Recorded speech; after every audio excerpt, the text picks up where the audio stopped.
சிவா திருச்சிற்றம்பலம்.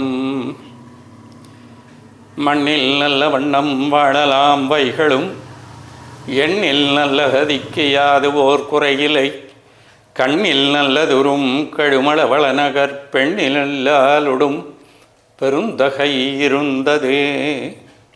எல்லாம் வல்ல ஈசனருளாலும் எங்களை எல்லாம் வழிநடத்துகின்ற குருவை நினைந்து இந்த திருமங்கலம் என்ற கிராமம் புதுவையிலிருந்து 23 கிலோமீட்டர் தொலைவில், திருக்கனூருக்கு அருகில் திருமங்கலம், அதுபோல் விழுப்புரத்திலிருந்து 23 கிலோமீட்டர்,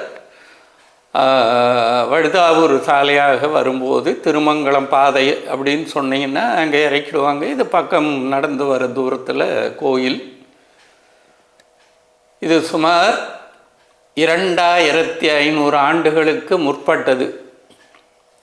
அதற்கான சான்றுகள் இங்கே சண்டிகேஸ்வரர், நந்தி, சிவன் இவர்கள் மூவரும் தான் இங்கிருந்து கிடைக்க பெற்றது.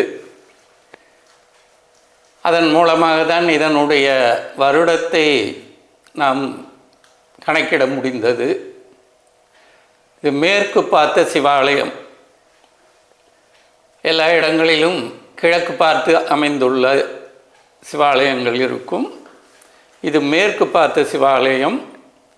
மேற்கு பார்த்த சிவாலயங்கள் மிக குறைவாக தான் இருக்கும். அதுவும் வீரட்ட தலங்களில் திருக்கடையூர் மேற்கு பார்த்து இருக்கும், காளகஸ்தி மேற்கு பார்த்து இருக்கும், வைத்தீஸ்வரன் கோயில் மேற்கு பார்த்து இருக்கும், சென்னையில் மருந்தீஸ்வரர் மேற்கு பார்த்து, இப்படி குறிப்பிட்டு சொல்லக்கூடிய சில கோயில்கள் தான் மேற்கு பார்த்து இருக்கும்.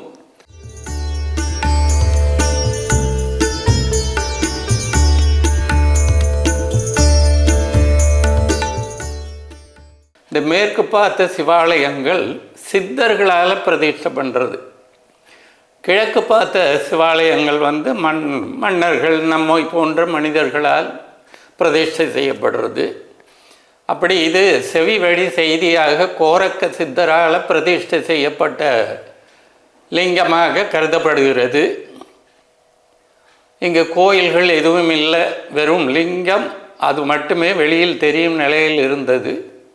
இப்போ 2007 ஜூன் மாதத்தில் இந்த கோயிலுக்கு, இந்த லிங்கத்துக்கு ஒரு மழை வெயிலில் நனையுது, அதற்கு ஏதாவது ஒரு பாதுகாப்பு செய்ய வேணும் அப்படின்ற ஒரு நோக்கத்தில் திரு மகாவில்வ மகராஜ சாமிகள் என்ற ஒருத்தவர் ஆரம்பித்தார்.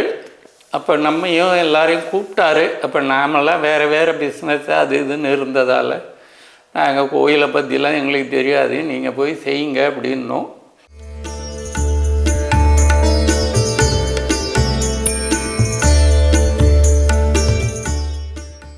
இப்படி 2007 ஆரம்பித்து 2010 இந்த சிவனுக்கும் அம்மனுக்கும் நம்ம கும்பாபிஷேகம் பண்ணோம்.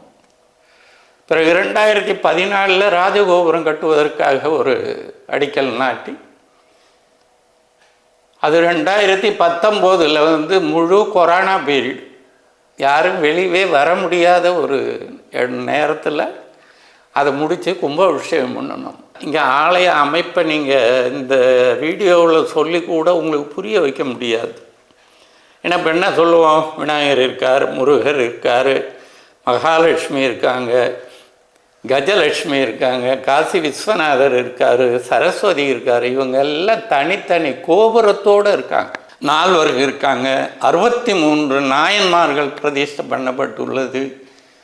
நடராஜருக்கு தனி ஆலயம். நடராஜர் சிலை 156 கிலோவில் 50 சிலை இருக்குது.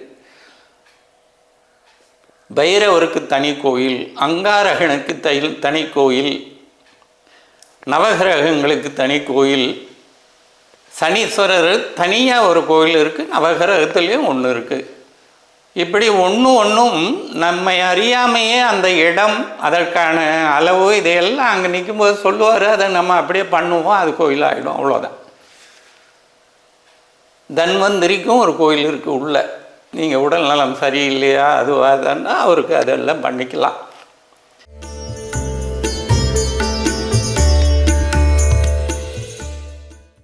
அப்படி அமைச்சு இந்த கோயில் முடிவு பெற்று பிறகு பக்கத்திலேயே தியான மண்டபம், இது நம்ம ஆன்மீக சம்பந்தமானது, அது தியான சம்பந்தமானதானது எண்கோண வடிவ தியான மண்டபம். 21,600 மேலே ஓடு சிதம்பரத்தில் கூரைக்கு அமைச்ச மாதிரியே இங்கே கூரை எண்கோணத்தில் கூரை, அது 21,600 ஓடு அறுத்து இப்போ அதுக்கு உள்ளே உட்காந்து தியானம் பண்ணுற மாதிரி.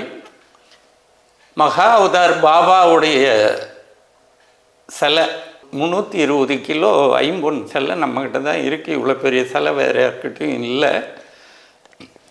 அவர் யாருன்னே எனக்கு தெரியாது.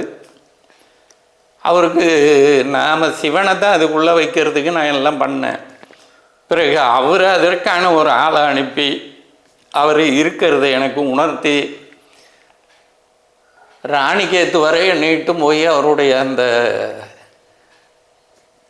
மண்டபத்தெல்லாம் காமிச்சு அவர் தியானம் பண்ண இடம் இதையெல்லாம் காமிச்சு நான் மறுபடியும் அந்த சிலையை அதுக்குள்ளே அமைச்சு அதை சுற்றி 18 சித்தர்கள் மற்ற எல்லாத்தையும் மேலே அமைச்சு மிக அருமையாக அந்த இடம் அமைஞ்சுது.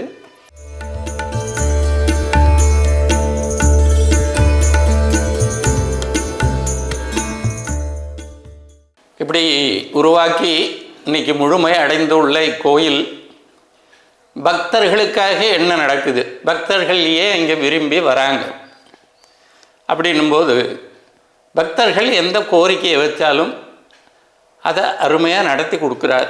அது இல்லாமல் இங்கே பைரவர் பூஜைன்னு தேய்பிறை அஷ்டமியில் நம்ம பைரவர் பூஜை பகலில் பண்ணுறோம். அது இரவில் 12 மணிக்கு பண்ணணும். இப்போ இங்கே இரவில் பண்ணி எல்லோரும் போகிறதுக்கு ஒரு பாதுகாப்பு இருக்காதுன்றதால பகல் 12 மணிக்கு நாம் பண்ணுறோம். அது ஒரு 10:30-11 மணிக்கு ஆரம்பிப்போம். 1 மணிக்கு முடிச்சுட்டு உணவு இங்கேயே எல்லாருக்கும் உணவை கொடுத்து வடை பாயாசத்தோடு சாப்பாடு அவங்களுக்கு கொடுத்து அனுப்புகிறோம்.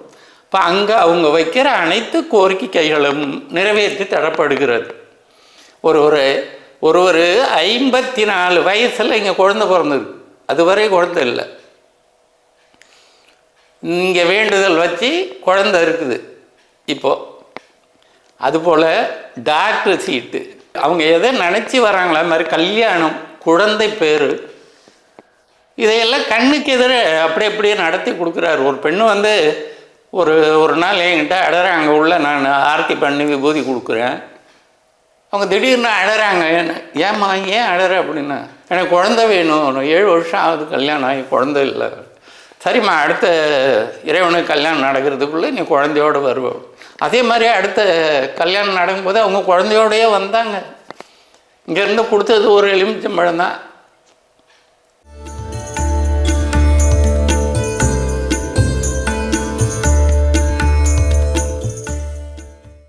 இப்படி நாம் என்ன கோரிக்கை வைக்கிறோமோ, ஒருத்தர் 20 வயசு வரல பேச முடியாமல் இருந்தார். பேசுவார், நமக்கு என்னன்னு புரியாது.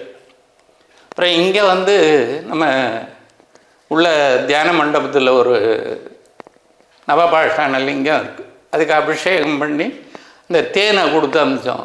3 மாதம் அபிஷேகம் பண்ணி சாப்பிட்டாங்க. இப்போ கல்யாணம் ஆகிடுது, நல்லா பேசிக்கிட்டு இருக்கார். அவங்களுடைய உன்னுடைய நம்பிக்கை தான் உனக்கு மருந்து. அதுக்கு இறைவன் தூண்டுதல், அவ்வளோதான். தொடர்ந்து இறைவன் உங்களுக்கு அருள் பண்ணுவார் என்று கூறி இதுவரை வாய்ப்பு அளித்தமைக்கு நன்றி கூறி விடைபெறுகிறேன். நன்றி, வணக்கம். பாண்டி பாட்காஸ்ட் யூடியூப் சேனலை சப்ஸ்கிரைப் செய்யுங்க. ட்விட்டர், ஃபேஸ்புக், இன்ஸ்டாகிராமில் தொடருங்க.